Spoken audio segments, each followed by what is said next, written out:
A água parada refletia a lua como uma chapa de metal frio. Nenhum sapo cantava, nenhuma garça riscava o céu. No Pantanal, o silêncio nunca é vazio. O silêncio é aviso. O peão Jonas Ferraz percebeu primeiro o cheiro, não sangue, não ainda. Um cheiro de barro virado, como se alguma coisa pesada tivesse atravessado o curral durante a madrugada. A cerca estava intacta, os cadeados também, mas havia um espaço estranho entre os bezerros restantes, um vazio que parecia respirar. Então, ele viu as marcas, pegadas redondas, fundas, perfeitas, cada uma afundada quase 4 centímetros na lama úmida. Um animal com mais de 100 quilos havia caminhado ali sem fazer praticamente nenhum ruído. E o mais assustador não era a força, era a calma. Porque aquilo não parecia um ataque, parecia uma execução calculada. O bezerro simplesmente não estava mais lá. Nenhum mugido, nenhuma corrida desesperada, nenhum sinal de luta. Só o rastro arrastado seguindo em direção ao capinzal escuro, como se a própria noite tivesse puxado a presa para dentro dela. E no Pantanal, quando a noite leva alguma coisa, raramente devolve. Você pode passar a vida inteira cercando uma fazenda, mas existe um predador que não respeita a porteira, não respeita arame, não respeita medo humano. A onça pintada, o maior felino das Américas. Um animal capaz de exercer mais de 1.300 PSI de força na mordida, suficiente para esmagar ossos cranianos e atravessar couro bovino. Mas o verdadeiro terror não está na força, está na inteligência. Nos últimos anos, ataques começaram a mudar de padrão em algumas regiões do Brasil. Não eram mais casos isolados, eram sequências investidas repetidas. Noites inteiras transformadas em campos de perda. Em Mato Grosso do Sul, um macho foi registrado arrastando um boi adulto até a margem de um rio. Em Goiás, produtores encontraram 3 bezerros abatidos na mesma madrugada. Na biologia, isso recebe o nome de predação excedente, quando o predador encontra vulnerabilidade suficiente para matar mais do que precisa naquele momento. Não por crueldade, por oportunidade. E talvez seja exatamente isso que torna tudo mais difícil de aceitar. Porque o produtor rural olha para o curral e vê prejuízo. A onça olha para o mesmo curral e vê energia fácil. Uma vaca prenha pode representar meses de sustento para uma família pantaneira. Um único bezerro perdido pode comprometer vacinação, combustível e salário de funcionário. E quando os ataques se repetem, nasce uma sensação antiga: raiva. A velha lógica do campo desperta. Se o predador volta, o predador precisa desaparecer. E foi assim durante décadas. Tiro na escuridão, armadilha no mato, carcaça envenenada perto do rio. A guerra silenciosa do Pantanal nunca teve testemunhas, só consequências. Mas algo começou a mudar. Não veio de políticos, nem de laboratório distante. Veio da própria lama. De homens que cresceram ouvindo rugidos do outro lado da cerca. De pesquisadores que entenderam uma verdade desconfortável. Você nunca vai vencer a natureza na força. Porque a onça não luta como um soldado. Ela luta como a própria selva. Em uma fazenda isolada próxima à região de Poconé, alguém decidiu testar uma ideia que parecia absurda. Não matar a onça. Não expulsar a onça. Ensinar a onça. Toda guerra começa quando o medo chega antes da razão. A primeira regra para sobreviver no Pantanal é entender que a onça quase nunca ataca por impulso. Ela calcula. Enquanto o gado dorme agrupado, existe um cérebro escondido no capim alto fazendo contas invisíveis. Distância, direção do vento, vulnerabilidade, tudo acontece antes do primeiro passo. Porque a onça pintada não nasceu para perseguir. Ela nasceu para emboscar. O corpo baixo, os ombros largos, as patas dianteiras funcionando como amortecedores naturais. Cada músculo desenhado para transformar silêncio em impacto. E quando ela decide avançar, normalmente já é tarde demais. O biólogo Henrique Valença costumava dizer que a onça caça como água escura. Você não percebe chegando, só percebe quando já está dentro. Foi ele quem começou a monitorar os ataques na Fazenda Santa Vereda, uma propriedade cercada por mata alagada no coração do Pantanal sul-mato-grossense. Mais de 6.000 hectares, quase 3.000 cabeças de gado, e um problema crescendo rápido demais. Toda semana desaparecia alguma coisa. Primeiro bezerros, depois novilhas, depois vacas adultas. Mas havia um detalhe estranho. Os ataques nunca aconteciam no mesmo lugar 2 vezes seguidas. A onça estava mudando rota, mudando horário, mudando aproximação, como se estivesse estudando os próprios humanos. Câmeras térmicas começaram então a registrar o padrão. Um macho enorme surgia sempre rente ao chão, usando áreas de sombra e corredores de vegetação para se aproximar dos currais. Em alguns vídeos, ele permanecia imóvel por quase 40 minutos, observando o rebanho antes de atacar. 40 minutos. Um predador de mais de 110 quilos esperando em silêncio absoluto, sem desperdiçar energia. Não era fome desesperada, era eficiência predatória. A mordida da onça é considerada uma das mais poderosas entre os grandes felinos proporcionalmente ao corpo. Diferente dos leões que sufocam a presa, a onça frequentemente perfura diretamente o crânio ou a região cervical.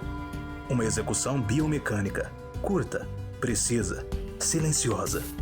E isso criava um efeito psicológico devastador nos fazendeiros, porque ninguém via o ataque acontecer, só viam o vazio depois. Durante décadas, o resultado dessa história foi sempre o mesmo. Aparecia uma carcaça, depois aparecia um caçador. Mas Henrique percebeu algo que mudava tudo. Quando uma onça desaparecia, outra ocupava o território semanas depois. Às vezes mais jovem, mais imprevisível, mais agressiva. A fazenda não estava lutando contra um animal, estava lutando contra uma função ecológica inteira. Foi então que surgiu a pergunta mais perigosa daquela pesquisa. E se o problema não fosse a existência da onça, mas a facilidade do ataque? A ideia parecia ridícula no começo. Você quer ensinar limite para onça? Sim, era exatamente isso. A equipe passou meses estudando aproximações noturnas, altura do corpo durante o ataque, distância de salto, sensibilidade dos bigodes táteis, até perceberem um padrão decisivo. A onça quase nunca pula para entrar no curral. Ela rasteja. O peito encosta primeiro, depois o focinho, depois as patas. E foi aí que nasceu a ideia da barreira invisível. Não uma muralha, não uma armadilha, uma memória negativa. 3 fios paralelos, baixa altura, descarga curta, alta voltagem, amperagem mínima. O suficiente para assustar, não o suficiente para ferir.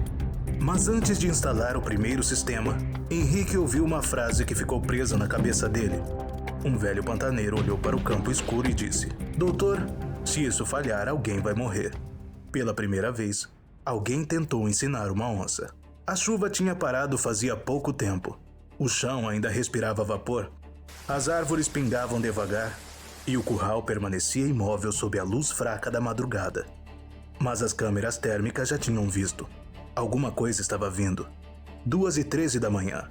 Primeiro aparece a sombra, baixa, lenta, quase líquida. O macho surgiu entre os arbustos como se tivesse sido moldado pela própria escuridão. Mais de 2 metros de comprimento da cabeça à cauda, ombros largos, passos calculados, os olhos refletindo o infravermelho como brasas acesas no meio da mata. A equipe de monitoramento deu a ele um apelido: Fantasma, porque quase nunca era visto chegando, só percebido depois do estrago. Naquela noite, porém, alguma coisa estava diferente. O curral parecia fácil demais.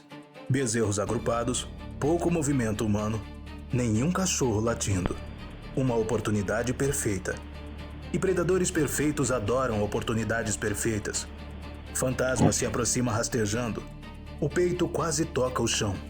Os músculos das patas traseiras começam a tensionar devagar. Cada centímetro do corpo trabalha em silêncio absoluto. Atrás dele, outras silhuetas observam. Uma fêmea jovem, 2 filhotes quase adultos.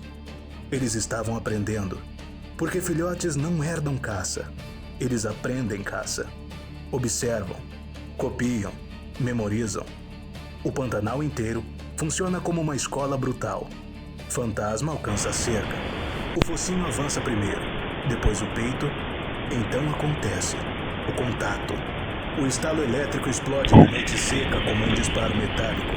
O corpo do macho salta para trás num reflexo instantâneo. As patas traseiras afundam no barro. O rugido curto atravessa o curral inteiro.